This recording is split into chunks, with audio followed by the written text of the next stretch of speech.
ये वक्फ के मसले में सबसे पहले तो ये बताना चाहूँगा कि आरएसएस वाले लोगों को गलत इन्फॉर्मेशन दे रहा है। जब माइनॉरिटी मिनिस्टर ने इनिशिएट किया तो उसमें भी झूठ बोला कि कोई भी इस पार्लियामेंट को वक्फ की ज़मीन बता के इसको वक्फ कर सकता है। इनका मकसद ये है, नंबर वन, की ज़मीन ज़्यादा से ज़्यादा कैसे उसको कब्जा करें, कि डरने की कोई ज़रूरत नहीं है।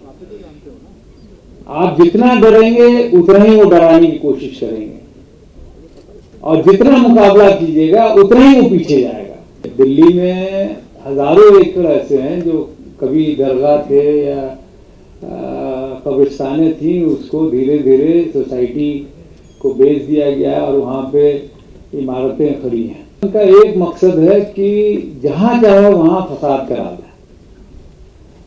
कम्युनल टेंशन होगा तभी ये जीत पाएंगे, तनाव होगा तभी लोग इनकी कमजोरियों का चर्चा नहीं करेंगे।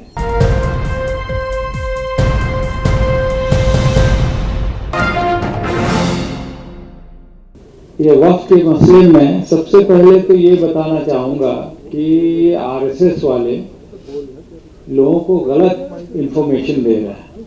और जब पार्लियामेंट में डिबेट भी चली तो आप लोगों ने सुना होगा, जब माइनॉरिटी मिनिस्टर ने इनिशिएट किया तो उसमें भी झूठ बोला कि कोई भी इस पार्लियामेंट को वक्फ की ज़मीन बता के इसको वक्फ कर सकता है, जिसका खंडन किया हम लोगों ने। मुझे खुशी है संजय भाई भी यहाँ पे हैं, वो भी जेपीसी में थे। कई मीटिंग्स चली और मुझे बड़ा अफसोस होता है कि पार्लियामेंट्री डेमोक्रेसी की जो नियम है उसका खुलेआम उल्लंघन किया गया, वायलेट किया गया। और संजय भाई अपने वक्त में शायद डिटेल में बता पाएंगे, मैं ज़्यादा वक्त नहीं लूँगा, लेकिन इसका सामना तो करना पड़ेगा हमें। इनका मकसद ये है, नंबर वन, की ज़मीन ज़्यादा से ज़्यादा कैसे उसको कब्जा करें। जैसे कि एक सीनियर साथी ने, शायद प्रोफेसर तिवारी जी ने बताया, कई सेंटर्स दिए कि इस कब्रिस्तान में, आईटीआई में कब्रिस्तान था, उसमें बिल्डिंग बन गए। दिल्ली में हजारों एकड़ ऐसे हैं जो कभी दरगाह थे या कब्रिस्तानें थी, उसको धीरे धीरे सोसाइटी को बेच दिया गया और वहाँ पे इमारतें खड़ी हैं। इसके अलावा उनका एक मकसद है कि जहाँ चाहे वहाँ फसाद करा दें। कम्युनल टेंशन होगा तभी ये जीत पाएंगे, तनाव होगा तभी लोग इनकी कमजोरियों का चर्चा नहीं करेंगे।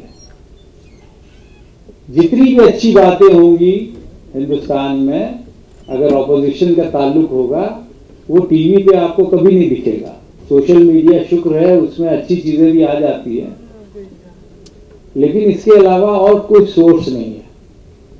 तो आप लोगों ने जो ये जलसा यहाँ पे शुरू किया, मैं आप लोगों से विनती करना चाहता हूँ कि इसको ज़्यादा से ज़्यादा जगह पे आपको ले जाने की ज़रूरत है। इसको हर स्टेट में, हर ज़िले में, हर ब्लॉक और गांव तक अगर पहुंचा पाएं तो आप ज़रूर कोशिश करें। आपको लोग इंतज़ार कर रहे हैं, और सिर्फ मुसलमान नहीं, सब जानते हैं कि ये मौजूदा सरकार जो है पब्लिक के हित में या हिंदुस्तान के लोगों के हित में, उसके लिए काम नहीं के बराबर कर रही है। और सच्चाई बताना हमारा फर्ज है, और सच्चाई बताने से हमें यकीन है कि हम लोग को समर्थन मिलेगा। आज अभी कुछ देर कबल हमारे एक युवा साथी ने, स्टूडेंट, उन्होंने कहा कि हमें एजिटेट करना होगा, लेकिन फिर केस हो रहे हैं। तो उनका मकसद ही यही है, डराना। डरना नहीं डरना ये आपकी बात है। उनसे कबल एक professor, I missed your name sir, उन्होंने बताया, उन पर केस भी कही, लेकिन खुलेआम उन्होंने कहा कि भाई जहाँ भी जाना होगा जाएंगे, जो सही है वो बताएंगे। तो सबसे पहले मेरी गुजारिश होगी कि जिस तरह आपके मेंबरान, अभी दानिश भाई थे, फिर हमारे रहुल्ला साहब हैं, इकरा थी यहाँ पे, हमारे बर्ट साहब हैं, हमें भी जब जब मौका मिला है, हम लोग की आवाज़ कभी कमज़ोर नहीं रही पार्लियामेंट में, और जब भी बोलने का मौका मिला पूरे मन से बोला, बेखौफ। और हालांकि शुक्रगुजार हम हैं कि जितने भी ऑपोजिशन मेंबर थे, हर पार्टी के एकजुट होके बहुत मजबूती के साथ, जो लोग मेंबर थे जेपीसी में, वहाँ भी आप लोगों ने देखा होगा किस तरह लोगों ने ऑब्जेक्ट किया कई चीज़ों को, और पार्लियामेंट में डिबेट में भी आप लोगों ने सुना होगा, वोटिंग में भी सुना होगा। अभी इकरा ने बताया कि 230 या 34 इस तरह ऑपोजिशन के वोट्स पड़े थे। और सबसे आखिर में मैं यही कहूंगा कि डरने की कोई जरूरत नहीं है। आप जितना डरेंगे उतना ही वो डराने की कोशिश करेंगे, और जितना मुकाबला कीजिएगा उतना ही वो पीछे जाएगा। आप ही लोगों ने कहा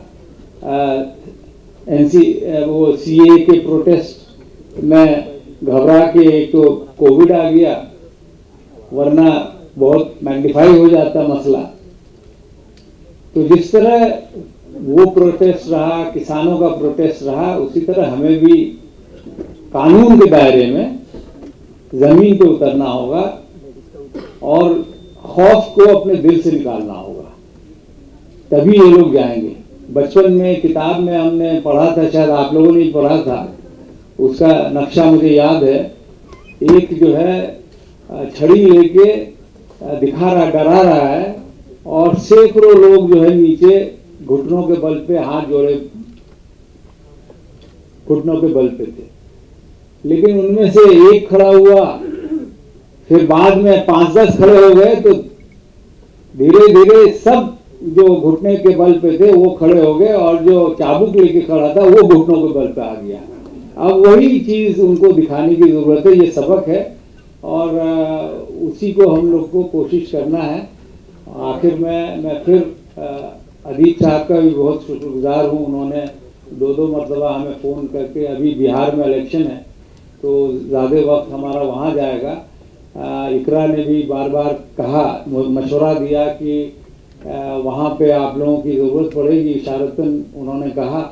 और जहाँ जहाँ इलेक्शन है, क्योंकि जो भी गिनती होती है पार्लियामेंट में, कानून बनता है, चाहे पार्लियामेंट में असेंबली में हो, वो वहीं से बनता है, वहाँ पे नंबर होना बहुत ज़रूरी है। इसलिए आपकी पहुँच जहाँ जहाँ हो, अगर खुद जा सकें जाएं, अगर वीडियो के माध्यम से जा सकें जाएं, यानी तो पोस्ट करके भी जाएं, सपोर्ट करके भी जाएं। बहुत बहुत शुक्रिया। खुदा हाफिज़। जय हिंद।